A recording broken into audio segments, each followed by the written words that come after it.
Hi, my name's Steve, my business partner Austin, and today we're going to talk about a kind of fun problem to have, but not so fun when it happens to you.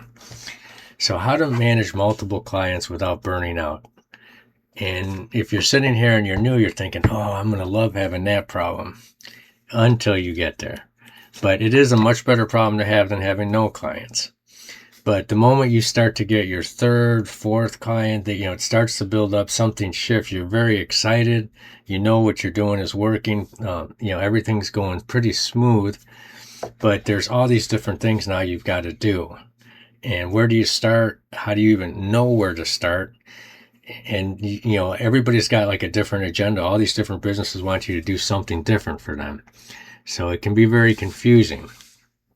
So today we're going to walk you through the structure that we use and how to manage clients and keep your sanity all while doing it.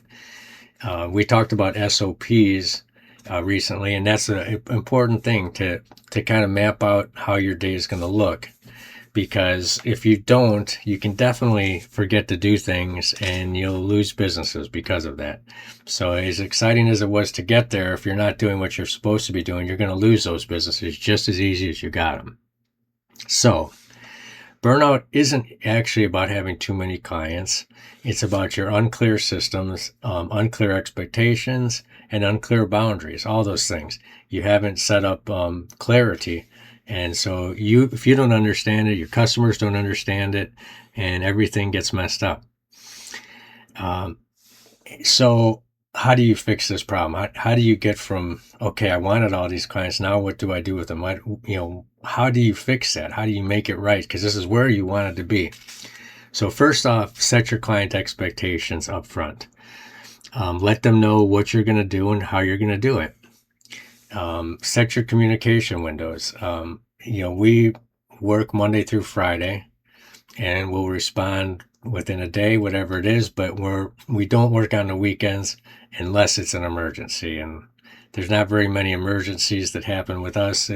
If the hosting were to be down that we're doing, I would expect a customer to reach out on that. Other than that, I really don't want to hear from the customers about anything during that time. That's our time to finally rejuvenate and get ourselves, ready for the next week. So make it clear that you work Monday through Friday. Let them know when you're going to get the updates out, your monthly reporting data. Make sure that the scope of what you're going to do is very clear. So you don't keep having to add extra jobs in there. Make sure that's all understood, and you understand it, they understand it. It's important that you understand it, because you, as the person who's doing this, has to make it clear to everybody else exactly what you do and what the time frame is.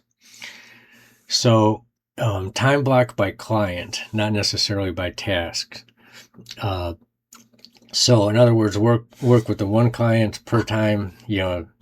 Maybe you work with client A on Monday first. You can switch it off the next day, but get everything done for that one client. Don't leave anything undone for that. Batch the work for that one client, get it done, and then move on to the next. Now, why is that important? Because you will start to forget.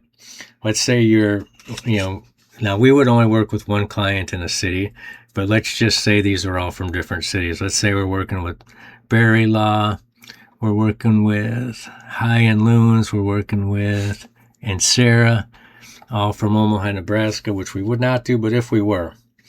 And so we start to work with this one. We do a Google business profile, and we're like, I'm not sure what to do for Facebook. Okay, let's move on. Come over here.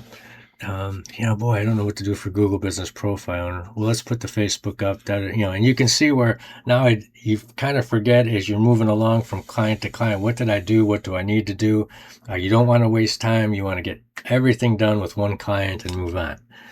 It'll help out tremendously as you get more clients, because you want to get each one done so that you can move on to the next. Trying to remember what you've done is going to lead to a disaster. It's going to lead to you losing clients. So I would even write it down. Client one, you're going to get the GBP, content, Facebook done, first thing. Client B, and list out all the things you're going to do for that day, and have it. You can do it. Get this in your CRM. Your CRMs are great for keeping track of all this stuff. But make sure to have a plan and to execute that plan. Make sure your customers understand the plan as well as you. It'll save you a lot of headaches, and it'll keep you clients. It'll keep that retention rate up.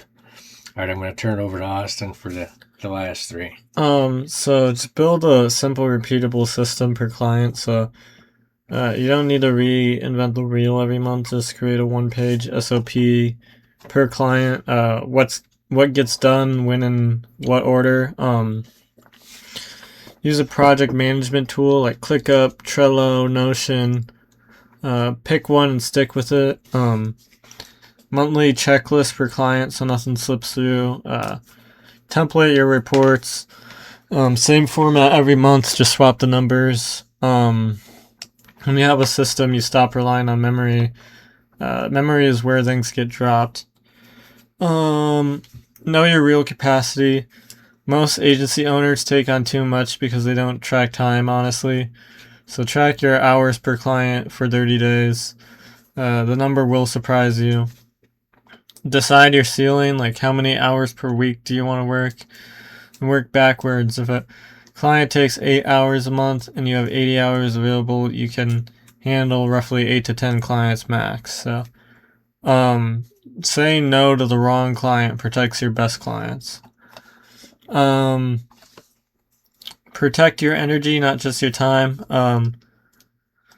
Difficult clients cost 3 times more mental energy than easy ones. So build in non-negotiable time off. Even agency owners need it. Stop checking emails after hours. So you can set an auto reply if needed. And one bad client can make 5 good ones feel miserable. So I just give you some personal examples that me and Austin have right now. Is that right now we need to raise our rates to make sure that we're not expending too much energy to make too little. So the rates are higher, considerably higher, and either people decide that we're worth it or we're not worth it, but we're not going to fight over the prices. If they want to pay that, then that's great. If they don't, then we just weed each other out that way, and that's fine too. And when you're starting, I don't necessarily recommend that. I do think it's a good idea to get clients, get your confidence, figure out how you're going to do things, and have lower rates.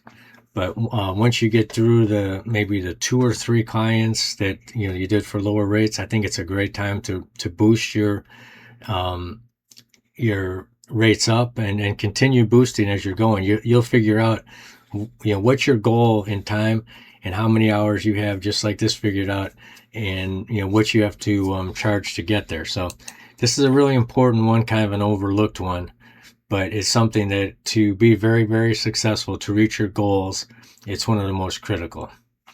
Thanks for watching. Please remember to subscribe, like, comment, and we'll see you tomorrow.